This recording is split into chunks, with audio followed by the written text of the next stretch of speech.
आखाती देशांमध्ये सध्या सुरू असलेल्या युद्धजन्य परिस्थितीचा परिणाम आता राज्यातही जाणवू लागला असून व्यावसायिक गॅस सिलेंडरचा तुटवडा निर्माण झाल्याने व्यावसायिकांमध्ये चिंतेचे वातावरण पसरले आहे। घरगुती गॅस सिलेंडरची उपलब्धता सध्या असली तरी पुरवठा विस्कळीत होत असल्याने कोपरगाव मतदारसंघात अनेक ठिकाणी नागरिकांकडून गॅस एजन्सींविरोधात तक्रारींचा सूर उमटत आहे।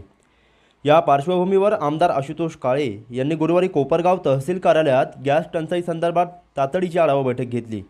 या बैठकीला तहसीलदार महेश सावंत, पुरवठा अधिकारी अमोल फोफजे, भारत गॅस व HP गॅस एजन्सीचे संचालक तसेच राष्ट्रवादी काँग्रेस पक्षाचे पदाधिकारी व नागरिक उपस्थित होते।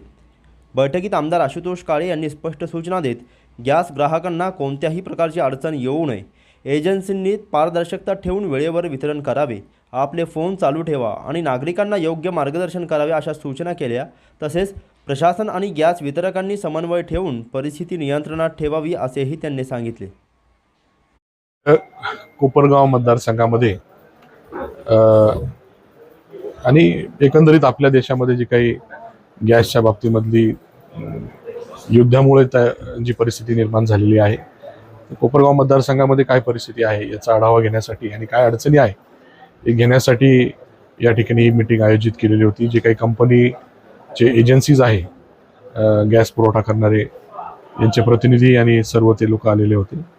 जे आपल्यासारखे काही पत्रकारांच्या अडचणी होत्या त्याप्रमाणे नागरिकांच्याही अडचणी आपल्यापर्यंत ज्या आल्या आपण त्या मांडून जे काही त्यांनी कशा पद्धतीने कामकाज केलं पाहिजे, कारण शेवटी लोकांमध्ये घबराटीचं वातावरण आहेच का आपल्याला गॅस मिळणार का नाही मिळणार।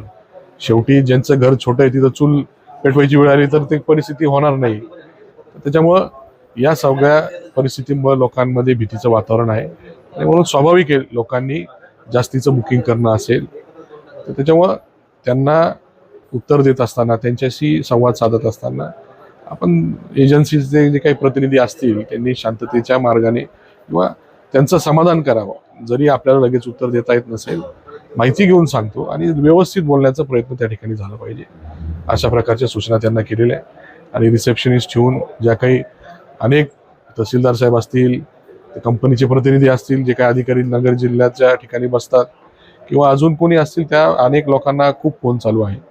तर याचा थोडासा भार एजन्सीच्या लोकांनी त्या ठिकाणी घेऊन योग्य उत्तर त्या ठिकाणी दिलं पाहिजे। लँडलाईन त्या बाजूला न ठेवता लोकांना त्यांच्या प्रश्नाचे उत्तर देण्यासाठी आपण कोणतरी एक माणसाला तिथं, व्यक्तीला तिथं रिक्रूट करून त्याच्यावरती जबाबदारी फिक्स केली पाहिजे। त्यांनी ती नोंद केली पाहिजे, कोणाही फोन केला त्याची काय अडचण आहे, त्याचा मोबाईल नंबर काय, अशा सगळ्या गोष्टीची नोंद त्या ठिकाणी असली पाहिजे। आणि इन जनरल जे काही डिलिव्हरी बॉयज प्रत्येक ग्राहकाच्या संपर्कात आहे त्यांना देखील आपले फोन चालू ठेवा, फोन चालू असताना जर उचलता येत नसेल तर कॉल बॅक करा, अशा प्रकारच्या सूचना त्यांना दिलेल्या आहे। तसेच अवकाळी जो काही पाऊस गेल्या काही दिवसांपासून चालू आहे त्याचं काही नुकसान असेल त्याचे पंचनामे असतील। आता युद्धामुळं जे काही रॉ मटेरियल खताचं आपल्या मिडल ईस्टमधून येतं आहे तर त्याचं पुढं कसं असणार आहे, खरीपाचं पीक जे आहे ते कसं आणणार।